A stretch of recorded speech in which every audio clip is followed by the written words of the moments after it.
अस्सलामुअलैकुम। रमज़ान मुबारक की खुसूसी ट्रांसमिशन रौनक रमज़ान के साथ मैं हूं अनम काज़मी। उम्मीद करते हैं आप सब बिल्कुल ठीक ठाक होंगे, खैरियत से होंगे और उम्मीद करती हूं कि आपका 5वां रोज़ा भी बखैर आफियत ही गुजर रहा होगा। वेल, रोज़ा जो है वो बहुत अच्छा गुजर जाता है अगर हमने सहरी बहुत पुरबाश की हो, लेकिन कभी अगर गलती से हमारी सहरी मिस हो गई है तो वो रोज़ा गुजारना इतना मुश्किल हो जाता है। कुछ लोगों को सर में दर्द होना शुरू हो जाता है, कुछ लोगों को भूख प्यास लगती है, कुछ लोगों के शुगर लेवल लो होने की वजह से पूरा टाइम जब तक इफ्तार हो नहीं जाता उनके सर में बड़ा शदीद दर्द रहता है। वैसे भी जनाब, सहरी की अगर मैं बात करूँ तो सहरी की हमारे दीन इस्लाम में बड़ी अहमियत है। हमारे नबी अकरम सल्लल्लाहु अलैहि वसल्लम ने इरशाद फरमाया है कि सहरी खाया करो क्योंकि सहरी खाने में बरकत है। फिर बहुत से ऐसे लोग हैं जो कहते हैं कि नहीं, हम बगैर सहरी के भी रोज़ा रख लेंगे, तो उनके लिए भी हमारे नबी अकरम सल्लल्लाहु अलैहि वसल्लम ने ख़ास तौर पर इरशाद फरमाया है कि सहरी ज़रूर करो, चाहे पानी का एक घूंट ही क्यों ना हो, क्योंकि अल्लाह ताला और उसके फरिश्ते उन तमाम लोगों पर जो सहरी कर रहे होते हैं उन पर अपनी रहमतें भेजते हैं। तो ये अहमियत है जनाब सहरी की। लेकिन बात ये होती है पैदा कि हमें सहरी में खाना क्या चाहिए, वो कौन सी ऐसी चीज़ें हैं जो हम लेंगे तो हमारा रोज़ा जो है वो बहुत पुरसकून तरीके से गुजर जाएगा। कुछ लोगों को जिनको सर के दर्द की बहुत शिकायत होती है वो लोग कोशिश करते हैं कि हम सहरी के अंदर चाय पी लेंगे तो शायद हमारा पूरा दिन सुकून से गुजर जाए, जबकि कहा यह जाता है कि सहरी में चाय बिल्कुल भी नहीं पीनी चाहिए। इसकी वजह क्या है ये भी हम जानने की कोशिश करेंगे। फिर कुछ ऐसे लोग हैं जो समझते हैं कि हम ढेर सारा पानी पी लेंगे तो शायद हमें पूरा दिन प्यास नहीं लगेगी, जबकि आपको ये बात नहीं पता कि पानी ज़्यादा पीने से हमें इनडाइजेशन के बहुत से इशूज़ पैदा हो जाते हैं, हमारे स्टमक में एसिड्स बनना शुरू हो जाते हैं। तो पानी पीने का भी एक मखसूस वक्त है जब आपका सहरी से पहले यानी इफ्तार के बाद से लेके सहरी तक का वो वक्त होता है जब आपको थोड़ा थोड़ा करके पानी पीना चाहिए, ना कि सहरी के वक्त जो है वो आप सारा पानी पीने की कोशिश करें। तो आज जनाब हम इन चीज़ों पर बात करने की कोशिश करेंगे कि क्या वो चीज़ें हम ले सकते हैं जिससे हम अपना रोज़ा बहुत पुरसकून तरीके से और अच्छे तरीके से गुजार सकते हैं। और फिर कुछ ऐसे शरई मसाइल हैं जो हम डेली बेसिस पर फेस तो करते हैं जब भी हम सहरी में उठते हैं। टाइम जैसे होता है कि हमारी आंख नहीं खुल पाती है, टाइम जैसे होता है कि जब हम उठ रहे होते हैं और अजान हो रही होती है तो हम सोचते हैं कि भाई पता नहीं अब हमें खाना चाहिए या नहीं खाना चाहिए। तो इस तरह के कुछ शरई मसाइल पर भी आज हम बात करेंगे। हमारे साथ उलमाए किराम शो में मौजूद होंगे, उनसे जानने की कोशिश करेंगे इन तमाम सवालों के जवाबात भी। और हमारे साथ शो में मौजूद होंगे शेफ जिनसे हम जानेंगे कि आज वो कौन सी मज़ेदार सी रेसिपी बना रहे हैं। लेकिन अभी वक्त हुआ है यहाँ पर एक छोटी सी ब्रेक का, आप हमारे साथ रहिए।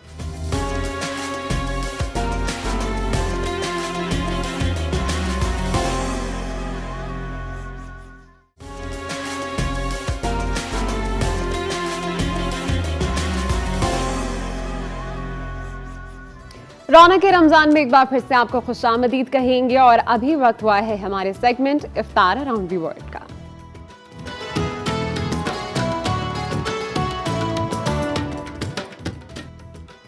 इस वक्त हमारे साथ स्टूडियोज में मौजूद है शेफ मुमताज़ जिनका ताल्लुक बीच लग्जरी से है और आज वो कौन सी डिश, कौन से मुल्क की डिश बनाने जा रहे हैं हम उन्हीं से जान लेते हैं।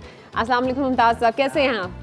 कैसे गुजर रहे हैं रोजे आपके? बहुत अच्छे। मैं तो आज आपको बता रही थी आज आते ही कि मेरे सर में बड़ा शदीद दर्द हो रहा था कि अगर आप सपोज सहरी आपने नहीं की हुई और आपका रोज़ा जो है, इसीलिए शायद मैंने आज ये टॉपिक भी ऐसा रख लिया था कि जस्ट इन केस कि जो लोग रोज़ा रख रहे हैं और वो सहरी नहीं कर पाए किसी वजह से और पूरा दिन उनके सर में दर्द है, तो क्या ऐसी चीज़ें जो उन्हें इफ्तार पे खानी चाहिए जिससे उनका फौरी जो लेवल है, शुगर लेवल है, वो वापस आ जाए? देखिए आजकल ये कॉमन है, हर की जिसको देखें वो यही शिकायत करता है कि सुबह उठने के बाद सर में दर्द, इफ्तारी करने के बाद सर में दर्द। तो ये शिकायत तो आज और लोग, हम तो ये कहते हैं यार चाय दे दो यार, हाँ एक चाय दे दो, हो सकता है ठीक हो जाए। और मैं हाँ तकरीबन ठीक ही हो जाता है, ये भी सही है। अब ये क्या, मैं तो ये समझता हूँ सहरी में हल्की ग़िज़ा लेनी चाहिए, इतने हैवी आमलेट्स और नहारी और इस पे तो नहीं जाना चाहिए। चलें हम आपसे पूछेंगे ज़रूर कि आप भी अपनी सहरी में क्या करते हैं और आप लोग भी हमें बता सकते हैं कि आप लोग सहरी में किस तरह से अपनी सहरी का एहतमाम करते हैं। हमें कॉल कर सकते हैं हमारे नंबर पर जो कि इस वक्त आपकी टेलीविजन स्क्रीन पर होगा। अभी बढ़ते हैं हम शेफ़ की जानिब और जानते हैं कि आज आप कौन से मुल्क की डिश? आज हम मोरक्कन मैरिनेशन बताएंगे बारबेक्यू की। बारबेक्यू जो किसी भी किस्म का बारबेक्यू, फिश हो, मीट हो, चिकन हो, कुछ भी हो, उसकी मैरिनेशन, बेसिक मैरिनेशन बताएंगे मोरक्कन स्टाइल में। मोरक्कन जो हैं वो ये समझ लीजिए बारबेक्यू पे ज़्यादा कंसंट्रेट रखते हैं कुछ के बाद। तो आज हम उसको ग्रिल करेंगे, आज हम करेंगे, अब ग्रिल हम फ्राई पैन में करेंगे, लेकिन मैरिनेशन बेसिक आपको पता चल जाएगी क्या है। ख्वाह वो चारकोल पे कर लें या फ्राई पैन में कर लें या जैसा भी आपका मूड हो ऐसा कर लें। चलें जी, तो हम स्टार्ट लेते हैं। तो सबसे पहले हम चिली पेस्ट डालेंगे। यहाँ पे चिली पेस्ट है, ये हरीसा कहलाता है इनका मराकन के लैंग्वेज में, अरबी लैंग्वेज के अंदर। इसके अलावा हम टमाटो पेस्ट लेंगे। टमाटो पेस्ट तकरीबन ये बिल्कुल वैसी ही पेस्ट है जो हम बनाते हैं या कि किसी स्पेशल तरीके से बनती है? नहीं, एक्चुअली क्या है, इसको प्रिजाइड करने के लिए ये कुछ ऐसे चीज़ें डालते हैं जिसकी वजह से, और एक हम जो बनाएंगे टमाटो पेस्ट उसका टेस्ट बिल्कुल डिफरेंट होगा अनलेस कि इनका जो टेस्ट है, और स्पेशली टर्किश लोगों का जो कंपनी जो बनाती हैं उनके लिए। तो इसके बाद हम लेंगे ये क्यूमिन पाउडर डालेंगे। पहले क्यूमिन पाउडर ले लेते हैं। क्यूमिन पाउडर तकरीबन हाफ टी स्पून डालेंगे। ये हाफ टी स्पून डाल दिया। इसके अलावा पपरिका डालेंगे। पपरिका तकरीबन रेड चिल्ली डालेंगे। ये सब सेम क्वांटिटी है, कोई चेंज नहीं है। हाँ, अब जिंजर आपको ऑप्शनल है, आप डालें तो अगर चाहते हैं कि टेस्ट और इम्प्रूव हो तो जिंजर डालें। जिंजर वैसे डाला नहीं जाता, लेकिन हमारे तो हर खाने में, पाकिस्तानी खाने में ज़रूर होता है। बिल्कुल, तो हमारी लेकिन मोरक्को के कुछ सिटीज़ ऐसी हैं जो जिंजर भी मैरिनेशन में यूज़ करती हैं। हाँ, ठीक है। गार्लिक बहुत ज़्यादा होता है, यानी कि हमने हाफ टी स्पून जिंजर लिया है तो कम से कम 2 टीस्पून हम गार्लिक लेंगे। गार्लिक और ये सब होना चाहिए क्रश्ड, ये पेस्ट में नहीं होना चाहिए, सब चॉप होने चाहिए। चॉप होना चाहिए। ज़ैफ़रान बेसिक है, वो तो लाजमी जाएगी। ज़ैफ़रान का हमने पानी डाल दिया। ठीक है। अच्छा, इसके बाद कोरिएंडर है। कोरिएंडर भी लॉट ऑफ कोरिएंडर्स भी डाल दें आप, काफ़ी। इसके अलावा ये कैनी सीड्स है। कैनी सीड्स हमारे यहाँ अवेलेबल है, ऐसा नहीं है। इस थोड़ी सी स्वीटनेस होती है इसके अंदर, बहुत अच्छी है। ये भी हमने तकरीबन। अब इसके बाद हम ऑयल यूज़ करेंगे, डालडा का ऑयल। अब ऑयल चाहिए हमें, ऑयल यूज़ किया जा रहा है। ये वही कलौंजी ऑयल है जिसका हम आपसे जिक्र कर रहे होते हैं। तो ऐसे डालडा ने खाने का टेस्ट पे कॉम्प्रोमाइज़ किए बगैर ही हमारे तमाम खानों को जो है ना वो हेल्दी कर दिया। खास करके वो माएँ जो बड़ी परेशान होती हैं कि हम बच्चों को हेल्दी खाना किस तरह खिलाएं, क्योंकि बच्चे तो चाहते हैं कि इफ्तार के अंदर सारी चीज़ें तली हुई हों, चाहे वो चिप्स हो, चाहे वो पकौड़े हों। तो बेहतरीन ये होता है कि आप उसको डालडा के कलौंजी ऑयल के अंदर फ्राई कर लें, तो जो चीज़ फ्राइड भी होगी वो भी हेल्दी हो जाएगी। इस तरह आपका फूड जो है वो ना सिर्फ मज़ेदार होगा बल्कि हेल्दी भी हो जाएगा। अब हम डालेंगे सॉल्ट तकरीबन हम 8 ग्राम तक डालेंगे। ठीक है, सॉल्ट डाल दिया, थोड़ा ले लें। इसके अलावा लेमन जूस है। लेमन जूस इसकी फिश हो और लेमन जूस ना हो तो बिल्कुल अधूरा हो जाता है काम। फिश के साथ लेमन जूस तो बहुत ज़रूरी है। हाँ, अब तो ये हो गया है कि किसी चीज़ की मैरिनेशन हो, बेसिक मैरिनेशन में लेमन जूस यूज़ ही होता है। कुछ ये मैरिनेशन हमारी तकरीबन रेडी। इतनी मज़ेदार सी हरी भरी सी इसकी मैरिनेशन के लिए जो चीज़ें हमने डाली हैं। अच्छा, मुझे एक सवाल आ रहा था कि ये जो आपने चिली पेस्ट बताई है, ये हम लोग कैसे बना सकते हैं अपने घरों में? हम जो चिली पेस्ट बनाएंगे, ये चिली पेस्ट को, चिली को जो कश्मीरी चिल्ली है, इसको या फ्रेश है या ड्राई है, इसको अच्छी तरीके से बॉईल कर लेंगे आप। ठीक है। बॉईल करने के बाद इसको पानी को फेंक देंगे, जो चिल्ली बचेगी उसको हम थोड़ा और ब्लेंडर में डालेंगे। ब्लेंडर में थोड़ा ऑयल, थोड़ा सॉल्ट डाल के उसको ब्लेंड कर लेंगे, तो चिली पेस्ट बन जाएगा। थोड़ा सा ऑयल और थोड़ा सा सॉल्ट डालना लाजमी है। ये आप देख लीजिए कि किस तरह से पेस्ट बनेगी। इसी तरह टोमेटो पेस्ट में तो हम लोग बड़े से एक्सपेरिमेंट कर लेते हैं। प्लस ये कि अब तो पैकेट्स में भी आते हैं टोमेटो पेस्ट मज़ेदार से। वो ख़वातीन जो वर्किंग लेडीज़ होती है वो यूजुअली ये सारी चीज़ें जो है वो पैकेट वाली इस्तेमाल कर लेती हैं। बिल्कुल। तो अच्छा, अब हम जा रहे हैं मीट को हाथ लगाने। इससे पहले हम थोड़ा सैनिटाइज करेंगे। बिल्कुल, ख़ास करके जब आप मीट या उससे रिलेटेड कोई भी चीज़ इस्तेमाल कर रहे होते हैं तो बड़ा ज़रूरी होता है कि अपने हाथ जो है वो पहले अच्छी तरीके से सैनिटाइज कर लें इसको। इसके बाद हम अब जाएंगे मैरिनेशन की तरफ। अच्छा, मैरिनेशन हम सेपरेट दोनों की कर लेंगे क्योंकि एक फ़िश है, दोनों आपस में इनकी नहीं बनती है। फिश है और दूसरा चिकन है। जी, एक चिकन है, चिकन ब्रेस्ट। आज हमारे लिए मज़ेदार सी चीज़ ये है कि हमारी इफ्तार में फिश भी होगी और चिकन भी होगी। ये दो चॉइस इसीलिए रखी हैं कि जो फिश पसंद नहीं करते हैं, ठीक है, वो लोग इसको ले लें। मैं इसके साथ ये मैरिनेशन कर देता हूँ। अच्छा, मैरिनेशन देखिए कितनी शाइनिंग है और खुशबू भी बहुत अच्छी आ रही है। एंड आई थिंक लेमन अगर आप डाल दें किसी चीज़ के अंदर तो वो उसका एकदम से जो अरोमा है खाने का वो आना शुरू अलग ही हो जाता है, लेमन बिल्कुल, से भी, बिल्कुल। राइट। हमने इसमें ऑयल तो ऐड नहीं किया। ऑयल है, ऑयल है इसमें, ऑयल भी ऑयल है। है। Okay okay. और डालडा का ऑयल यूज़ किया है, डालडा का ऑयल यूज किया है, तभी ये इतना इतना शाइन कर रहा है। है। जबरदस्त। अच्छा ये भैया, अब हम इसको थोड़ा पलट देंगे ताकि दोनों साइड से हो जाए। मैरिनेशन अच्छी होनी चाहिए।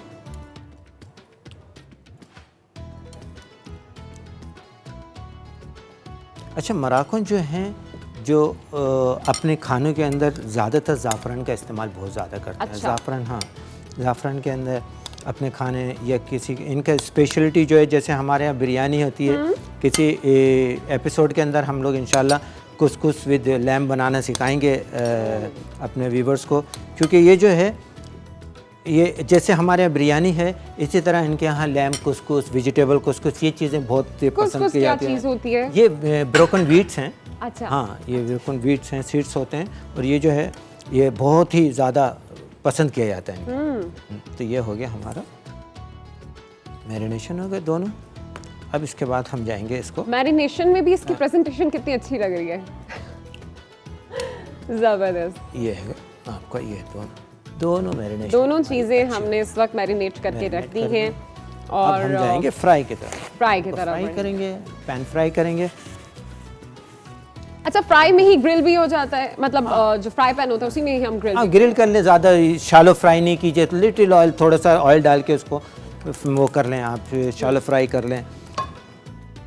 या आप चाहते हैं, आपको पसंद नहीं है ज़्यादा ऑयल, तो इसमें से थोड़ा सा ऑयल ग्रीसिंग कर लें थोड़े फ्राई पैन को, और इसको फ्राई कर लें। जबरदस्त। अच्छा, इसको ऐसा है जिसको कच्चा भी खा लें, ऐसा लग रहा है ना। मैं इसीलिए मैंने कहा था कि इसकी प्रेजेंटेशन इतनी मजे की लग रही है कि अभी तो ये बना नहीं है और उससे पहले इतना मजेदार लग रहा है।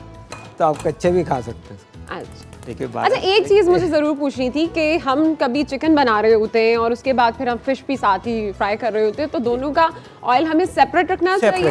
लाजमी दोनों का सेपरेट रखना चाहिए, यानी पैन्स भी उनके अलग हों। बहुत से ऐसे लोग हैं जो एक ही ऑयल के अंदर सब कुछ बार बार बनाते रहते हैं, तो ये बड़ा खतरनाक होता है। अपने आपने जब भी कोई चीज़ नई फ्राई करनी है तो उसके लिए ऑयल भी बिल्कुल फ्रेश इस्तेमाल करें। तभी आप कभी बाहर कहीं जाते हैं और वहाँ पर आप देखें कि ऑयल एक ही ऑयल बार बार यूज़ करें तो वो ऑयल काला हो जाता है।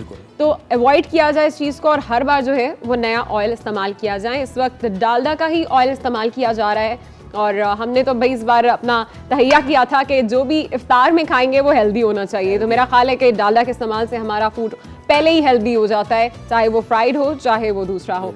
तो हमने दोनों चिकन और फिश के लिए अलग अलग से दोनों फ्राई पैन अलग रखे और ऑयल भी इनके अलग रखे हुए। ठीक है, थोड़ा ऑयल ज़्यादा हो गया तो हम इसको थोड़ा कम कर लें। ये लीजिए। वैसे भी ये कहते हैं फिश को फ्राई करने के लिए बहुत ज्यादा ऑयल की जरूरत नहीं होती, बिल्कुल लाइट सा अगर आप फिश तो होनी चाहिए, ज़्यादा को ट्राई तो ये करनी चाहिए कि फिश जो है हम बिल्कुल ही ग्रिल ही कर लें, ग्रिल ही करें इसको। सही। लेकिन भाई कुछ ऐसे लोग हैं जिनके पास नॉन स्टिक पैन नहीं होता, तो फिर उनको थोड़ा सा उसको ग्रीस करना ही पड़ता है ऑयल लगा कर। बिल्कुल बिल्कुल। तो ये हो गया यहाँ पर। इसके अलावा हम अच्छा कोशिश करें ज़्यादा से ज़्यादा रखें इसको मैरिनेट करने के बाद, ताकि इसकी जो स्पाइसेस हैं वो सब जो हैं ऑब्जर्व हो जाएं अच्छी तरीके से। हमें कितनी देर मैरिनेट करना चाहिए? कम से कम आप अगर ज़्यादा टाइम नहीं दे सकते, कम से कम आधा घंटा तो दीजिए। आधा घंटा तो अच्छा, फिश और इसके लिए अलग टाइमिंग होनी चाहिए? नहीं, मैरिनेशन की कोई टाइमिंग नहीं है। फिश करें या आप कुछ भी करें, लेकिन टाइमिंग आपका एक ही होना चाहिए, ज़्यादा से ज़्यादा मैरिनेट हो जाए। ज़्यादा से ज़्यादा मैरिनेट हो जाए। और अगर आप चाहते हैं कि कुछ ज़्यादा ही मसाले उसके अंदर रच बस जाएं, तो फिर आप एक काम कर सकते हैं कि एक दिन पहले भी मैरिनेट कर दें। बिल्कुल, बहुत अच्छा है ये। एंड यूजुअली मैं तो जब भी कभी घर में फिश बनाती हूँ तो उसकी मैरिनेशन 1-2 दिन पहले करती हूँ और उसके बाद उसको फ्राई करती हूँ, क्योंकि एट टाइम्स इससे होता है कि जब आप चीज़ फ्राई कर रहे होते हैं तो उसके ऊपर उसका मसाला लगा नहीं रह जाता। तो फिर इन दैट केस अगर आप चाहते हैं कि उसका फ्लेवर सारा एब्जॉर्ब कर ले आपका मीट, तो फिर उसके लिए आपको 1-2 दिन पहले मैरिनेशन करनी चाहिए।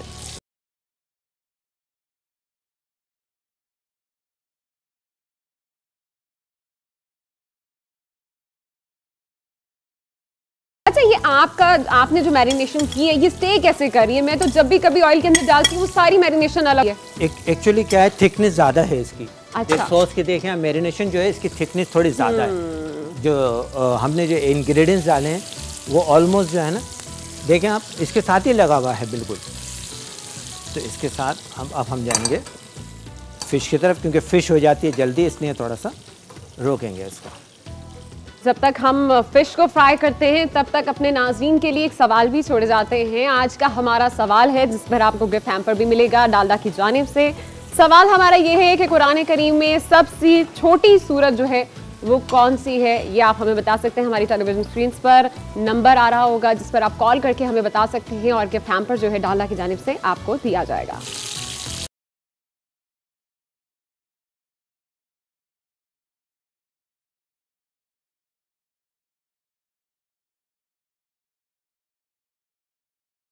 फिश फ्राई हो रही है और दूसरी तरफ चिकन फ्राई हो रहा है। बट यूजुअली ऐसे होता है कि जब हम चिकन फ्राई कर रहे होते हैं तो इट टेक्स टाइम, बट अगर हम फिश फ्राई कर रहे हैं तो फिश को फ्राई करने में हमें ज़्यादा देर नहीं उसको लगती है। और दूसरी चीज़ ये कि अगर आप फिश को बहुत ज़्यादा पका लेते हैं तो वो अंदर से ड्राई हो जाती है। फिश को बहुत ज़्यादा देर फ्राई नहीं करना चाहिए, फिश को बिल्कुल माइल्ड सा फ्राई करना चाहिए। चलिए जनाब, जब तक हमारी रेसिपीज बन रही हैं हम लेंगे यहाँ पर एक छोटी सी ब्रेक। कहीं मत जाइएगा, आप हमारे साथ रहिए।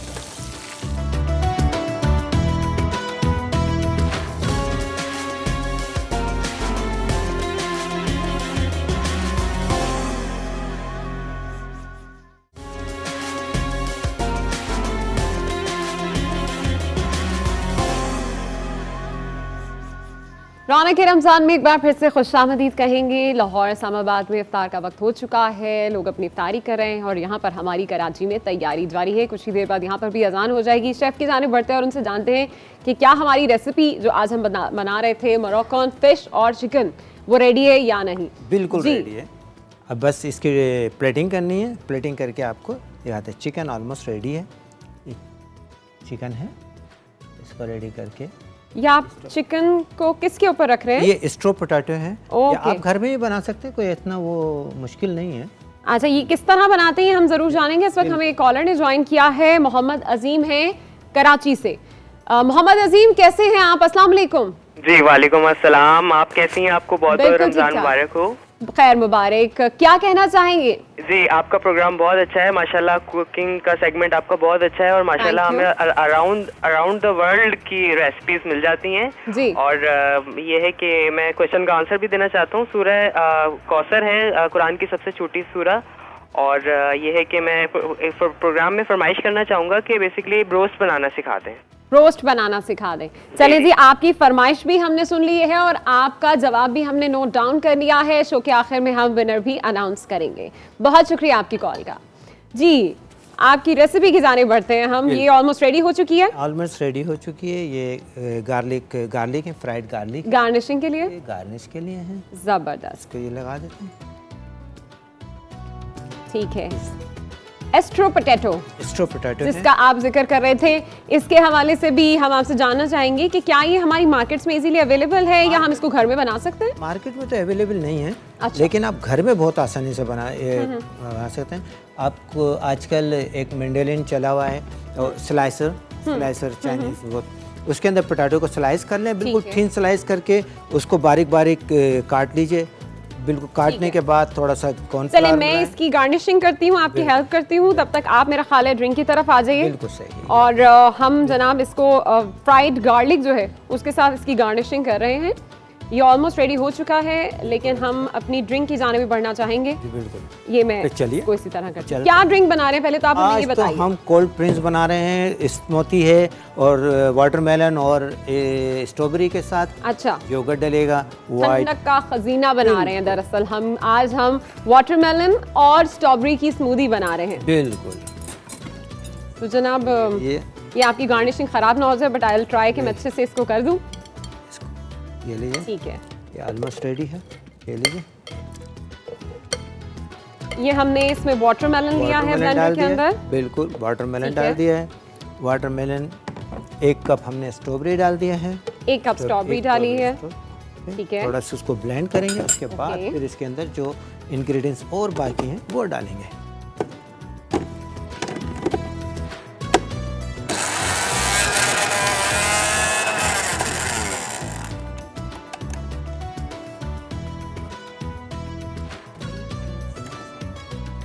हम लोग इस वक्त ब्लेंड कर रहे हैं स्ट्रॉबेरी को और उसके साथ वाटरमेलन को। वैसे भी ये ठंडक का वो खजीना है कि जिसको अगर आप इफ्तार के टाइम इस्तेमाल करेंगे तो जो भी पूरे दिन आपके मैदे में जलन रही है या फिर तेजाबियत, क्योंकि इतने हमारे लंबे लंबे रोज़े हैं, 14 से 15 घंटे के हमारे जो रोज़े हैं, उसके बाद जब हम इफ्तार करते हैं तो कोई भी चीज़ खाएं तो फौरी हमारा स्टमक बहुत हैवी फील करता है।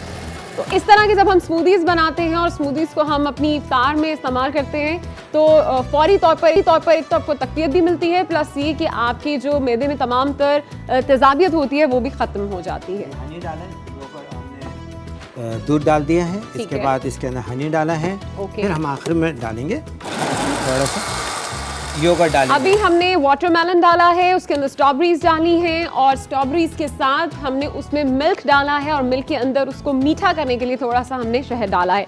चीनी का इस्तेमाल हमने इसमें बिल्कुल भी नहीं किया, हम डाल रहे हैं दही। अच्छा देखिए, योगर्ट भी ठंडी है और वाटरमेलन भी ठंडा है और ये दोनों कंबाइन होकर आपको बहुत ज़्यादा ठंडक देंगे। आप ज़बरदस्त, यानी गर्मियों के लिए ये रेसिपी बिल्कुल ज़बरदस्त है। चलिए जी, हमारे पास टाइम थोड़ा सा ही है तो हम इसको बिल्कुल निकाल लेते हैं अपने कप्स में, कप्स के अंदर। चलिए जी, ये हमारी स्मूदी बिल्कुल रेडी है। Thank you so much chef, आज आप हमारे साथ थे और इतनी मज़ेदार सी रेसिपीज़ आपने हमें बनाकर बताई हैं। आई होप कि हमारे नाज़रीन को भी आज की जो रेसिपीज़ हैं वो बेहद पसंद आई होंगी। इसी के साथ यहाँ पर वक्त हुआ एक ब्रेक का, कुछ ही देर में कराची में भी अजान का वक्त हो जाएगा।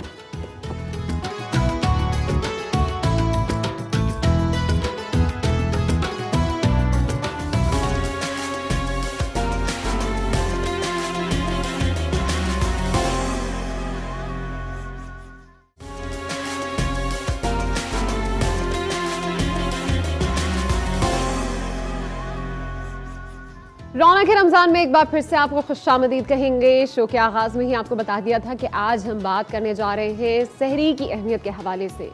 रसूल अकरम सल्लल्लाहु अलैहि वसल्लम का इरशाद है कि रोज़ा रखने के लिए सहरी खाकर कुव्वत हासिल करो और दिन का वक्त आराम करके रात की इबादत के लिए ताकत हासिल करो।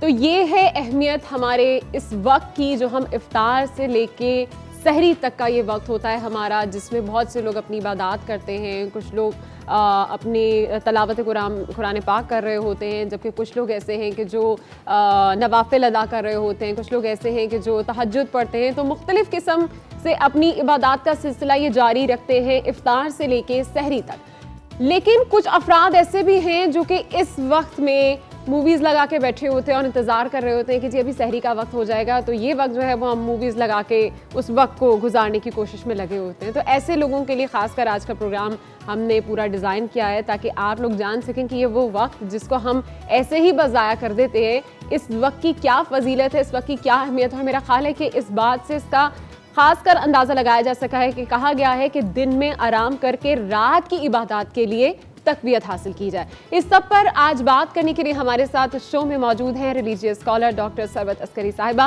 अस्सलाम वालेकुम, कैसी हैं आप? वालेकुम अस्सलाम, अल्हम्दुलिल्लाह, अल्लाह का शुक्र है।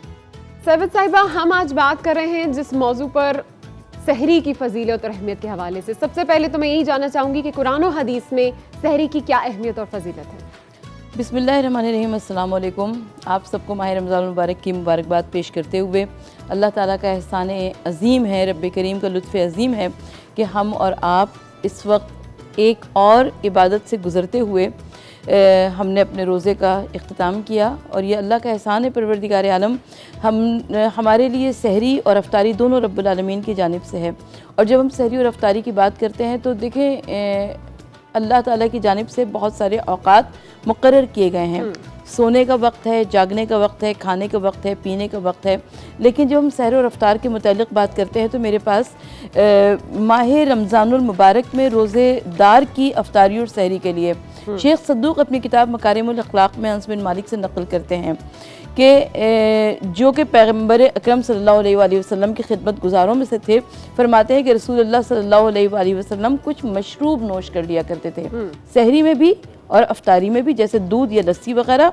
और इसी तरह फ़कत एक वक्त की शरबत से ज़्यादा उनके पास मौजूद नहीं होता था कुछ, और अक्सर ये शरबत दूध होता था और कभी कभी पैगम्बर इस्लाम इसमें रोटी भिगोकर खाया करते थे।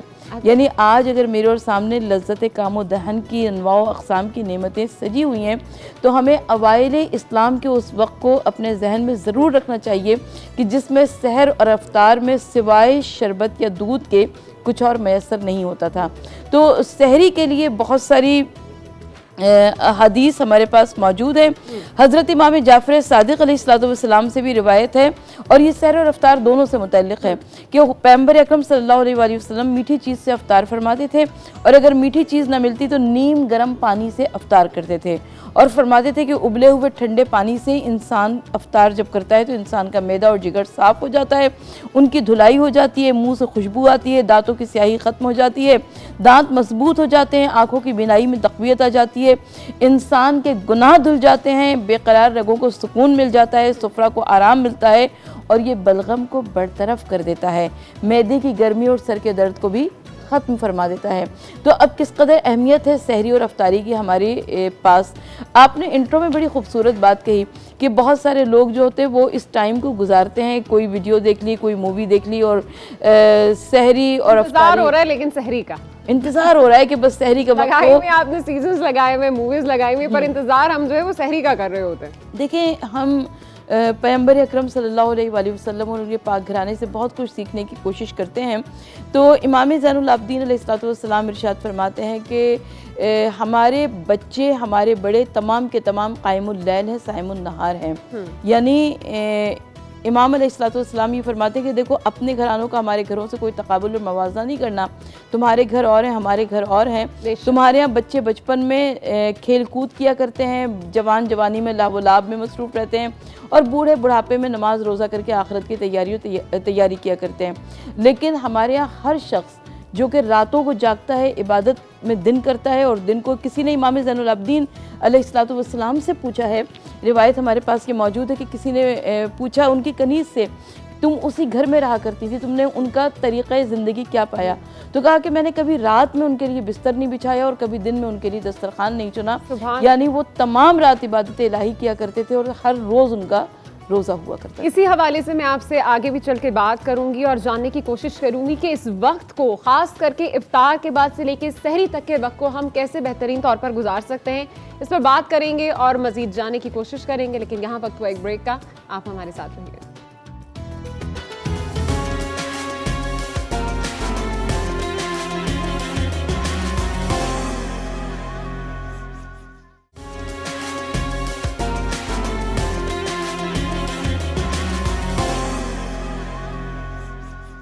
रौनक रमज़ान में एक बार फिर से खुशामदीद कहेंगे। हमारे साथ डॉक्टर सरवत अस्करी साहिबा मौजूद हैं और ब्रेक पर जाने से पहले मैं बात कर रही थी कि हम इस वक्त को किस तरह से बेहतरीन तौर पर गुजार सकते हैं, जो हमारा इफ्तार से लेके सहरी तक का वक्त होता है, आपका किस तरह से गुजारा जाए और हमारे नबी अकरम सल्लल्लाहु अलैहि वसल्लम ख़ास करके इस वक्त को किस तरह गुजारते थे।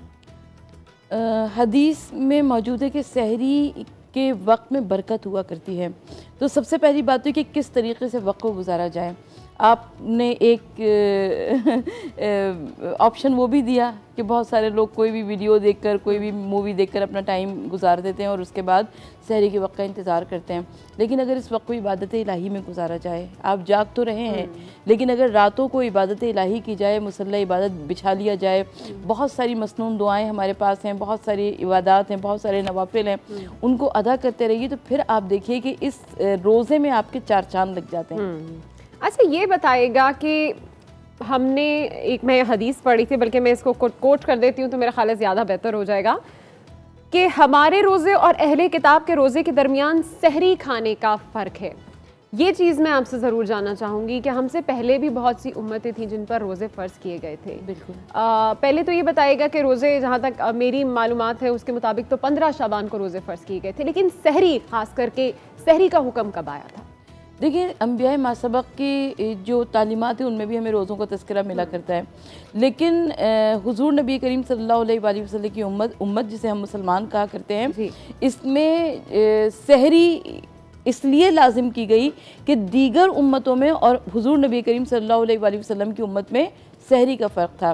तो इसीलिए अगर बहुत सारे बच्चों को बहुत ज़्यादा नींद आ रही होती है तो उनको हम कहते हैं कि कम से कम एक खजूर खाकर एक गिलास पानी पी के सो जाओ, लेकिन सहरी ज़रूर करो। पानी पीना भी सुन्नत है। हाँ, पानी पीना भी सुन्नत है, ताकि आप का ये सहरी की जो एक सुन्नत है ना, ये पूरी अदा हो जाए।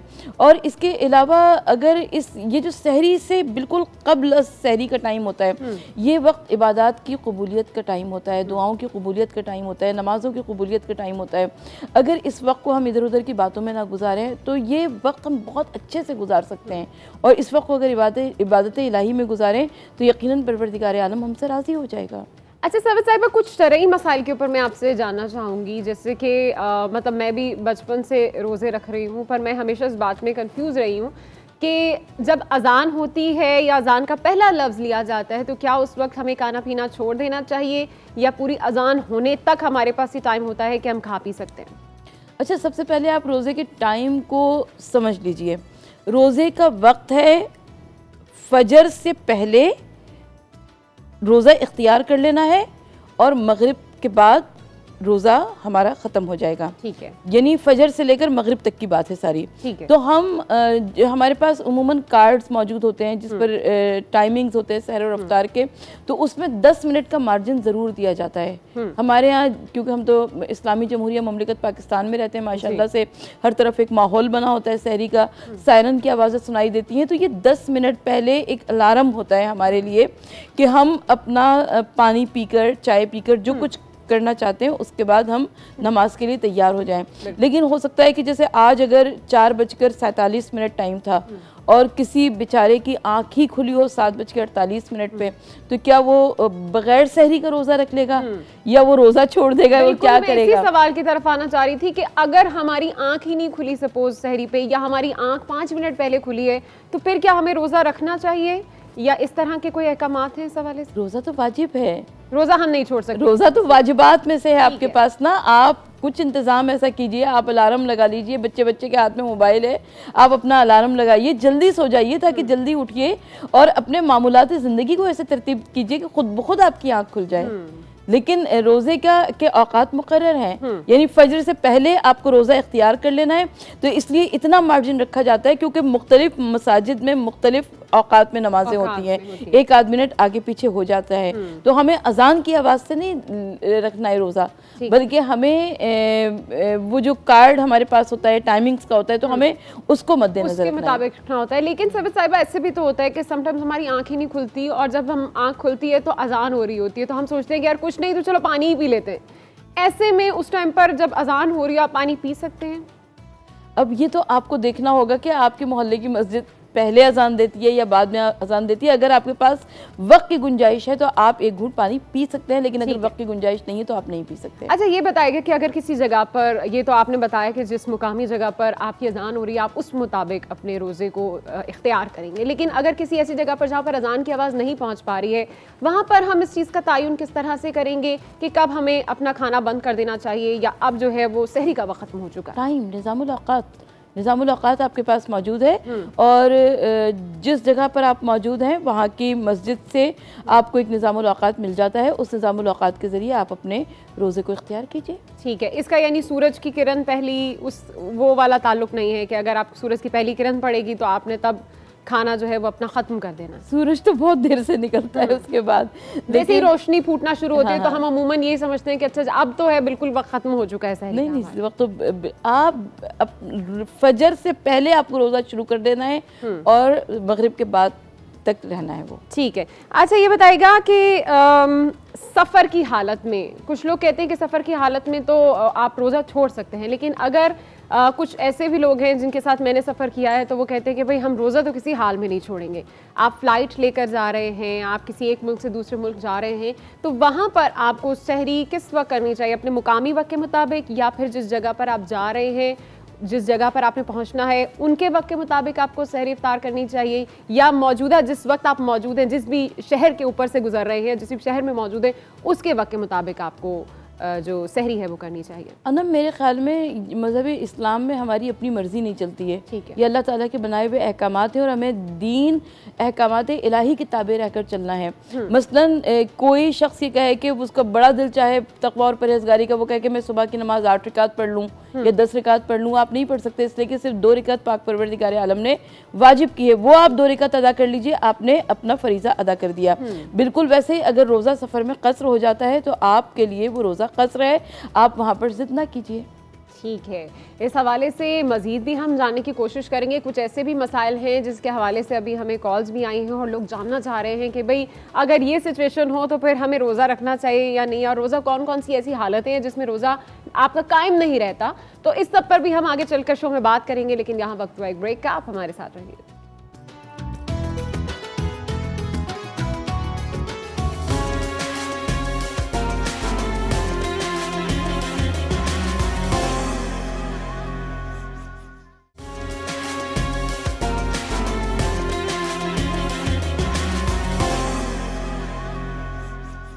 रौनक रमज़ान में एक बार फिर से खुशामदीद आपको कहेंगे। बात हो रही है सहरी की अहमियत के हवाले से, और सहरी वो वक्त होता है जो आपका तयन करता है कि आपका पूरा रोज़ा किस तरह का गुजरेगा। जो भी आप सहरी में खा रहे हैं वो बहुत इंपॉर्टेंट होता है आपके पूरे अगले दिन आपके एनर्जी लेवल्स को एक लेवल पे रखने के लिए बेसिकली।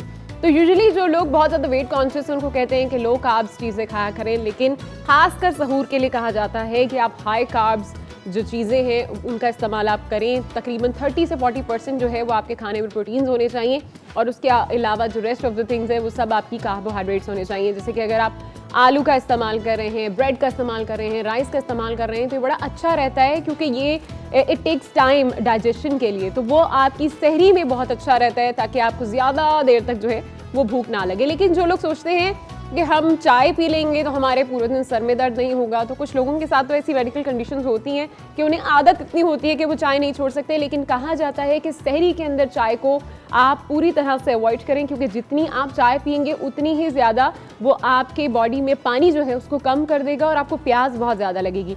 फिर अगर पानी की मैं बात करूं तो पानी एक ऐसी चीज़ है जिसको हम कोशिश करते हैं कि बहुत ढेर सारा पी लें ताकि हमें पूरा दिन जो है वो प्यास ना लगे, जबकि ये भी बिल्कुल एक हमारा गलत कंसेप्शन है, क्योंकि पानी जो है आपको थोड़ा थोड़ा करके इफ्तार से लेके सहरी तक पीना चाहिए। 1 गिलास, आधा गिलास, 1-1 घंटे के फ़र्क से आप पीते रहें तो ठीक रहता है। लेकिन एक साथ अगर आप पानी पी लेंगे तो आपको इंडाइजेशन के इशूज़ हो जाएंगे, आपके जो स्टमक में एसिड है उनको डाइल्यूट करने में बहुत वक्त लग जाएगा। तो इस तरह की बहुत से इशूज़ हैं जो आपको मेडिकली भी ध्यान रखना होता है कि हम सहरी में क्या खा रहे हैं।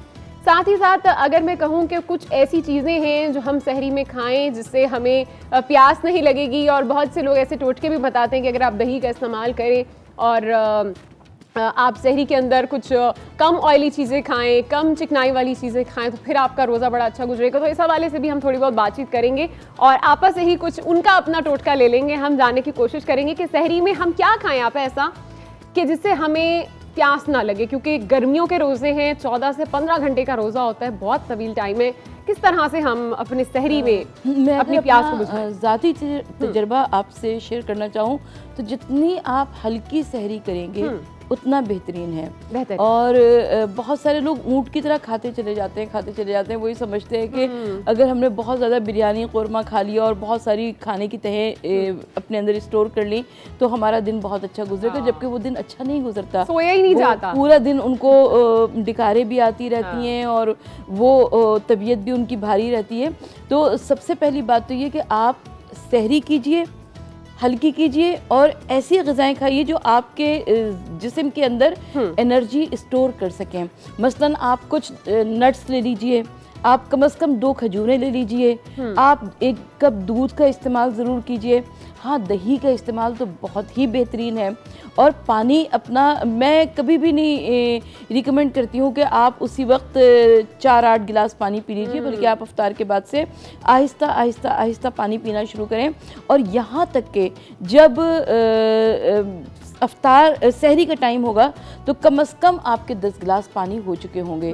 तो इस तरीके से आपके ऊपर वो बर्डन नहीं होगा पानी का, वरना आप अगर 6 गिलास 4 गिलास तो कोई भी नहीं पी सकता, बहुत से बहुत 2 गिलास पी लेंगे। आपा मेरे अपने एक रिश्तेदार हैं, उनके बारे में मैं आपको बताऊं तो वो खास करके सहरी के टाइम पे गिन के 8 ग्लास पानी पीते हैं, और मैं हैरान होती हूँ कि आप 8 ग्लास खाने के बाद कैसे पी सकते हैं। तो वो कहते हैं कि नहीं, हमारी ज़रूरत है दिन की, हमें 8 ग्लास पूरे पीने चाहिए। तो जनाब, ये पीने का भी एक टाइम मुतय्यन होता है कि जब आपने पानी पीना है तो वो सहरी से पहले पिया जाए। देखिए, अगर आप उसी वक्त जितना भी पानी पिएंगे ना, वो आपका यूरिन के जरिए निकल जाएगा। लेकिन अगर आप अफ्तार और सहर के बीच में आहिस्ता आहिस्ता करके पानी पीते रहेंगे तो वो आपका जुज़्वे बदन होगा और वो आपके लिए फायदेमंद होगा। अच्छा, एक कॉलर है हमारे साथ, याहिया कराची से, उनकी जानिब बढ़ते हैं। अगर उनका भी कोई सवाल है, शरई मसाइल पे हम बात कर रहे हैं सहरी के, तो याहिया की जानिब रुख करेंगे। याहिया, अस्सलाम वालेकुम, कैसे हैं आप और क्या पूछना चाहेंगे? अल्लाह का शुक्र। और पहले तो मैं सरद बाजी को सलाम करना चाहूंगा। देखिए, इनकी एक बात जो मैंने इस प्रोग्राम में पिक की है बहुत इंपॉर्टेंट है। मैं पहले वो समझने की जरूरत ये है कि इन्होंने कहा ना कि जब आप दीन में दाखिल हो गए, इस्लाम आपने कबूल कर लिया, तो आपको मनोन उसी तरह करना है जो हुक्म है, अपनी मर्जी नहीं चलेगी, अपने आप को सरेंडर करना पड़ेगा। सबसे बड़ी बात मुझे इनकी बात समझ में आई। अच्छा, क्योंकि सहरी की बात हो रही है तो मैं यही पूछना चाह रहा था कि सहरी में ये होता है कि लोग बहुत ज्यादा कभी मुरगन गिज़ाएं भी खा लेते हैं और फिर वो समझते हैं कि जितना हम ठूस लेंगे शायद वो हमें सारा सस्टेन करेगा, जबकि वो अनकंफर्टेबल हो जाते हैं जब इतना ज्यादा खाना खा लेते हैं।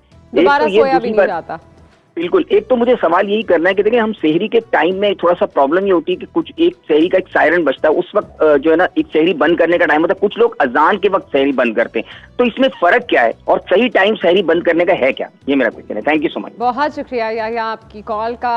आपका जवाब जो है वो हम सरवत अस्करी साहिबा से ही जानने की कोशिश करेंगे। इनका भी सेम वही शरई मसला, क्या कहेंगी आप? देखिए, आप अपने इलाके के निज़ामुल औक़ात को, मुझे नहीं पता कि आप किस सिटी से बात कर रहे हैं, लेकिन आप अपने इलाके के निज़ामुल औक़ात को, क्योंकि अब तो माशाल्लाह से साइंटिफिक दौर है और हमारे पास रमज़ान से पहले ही पूरे महीने का निज़ामुल औक़ात आ जाता है जिसमें सहर और अफ्तार का टाइम मौजूद होता है।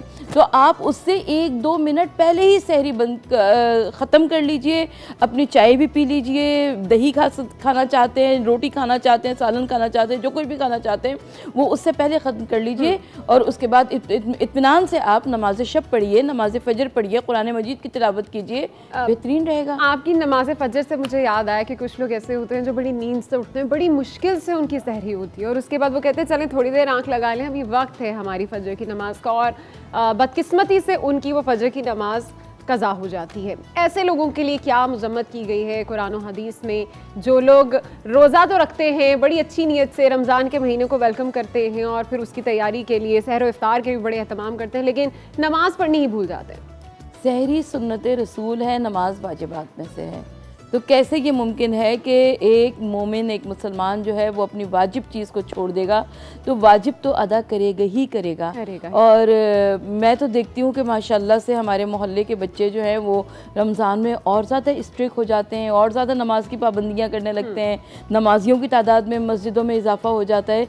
तो रमज़ान में तो ज़्यादा पाबंदी करनी चाहिए, वैसे तो वाजिब है, उसको तो आपको वैसे ही अदा करना चाहिए। अच्छा आपा, एक में जो अहादीस का सिलसिला, वही बात है कि जब आप बात कर रहे होते हैं सहरी की, तो बेपनाह अहादीस हमें मिलती हैं जिसमें सहरी की अहमियत के ऊपर बातचीत की गई है। लोग ये बात बहुत अच्छे से जानते हैं कि सहरी खाना कितनी बरकतों वाली बात है, और जो लोग रोज़े नहीं रख पाते असल में, उनके हवाले से भी मैं आपसे जानना चाहूँगी कि कोई मेडिकल रीज़न की वजह से सपोज़ कोई रोज़ा नहीं रख पा रहा, तो क्या उस पर भी सहरी खाना लाजिम है अगर वो रोज़ा नहीं भी रख रहा? तो इस सब पर बात करेंगे, लेकिन यहाँ पर लेंगे हम एक छोटी सी ब्रेक। कहीं मत जाएगा, आप हमारे साथ रहिए।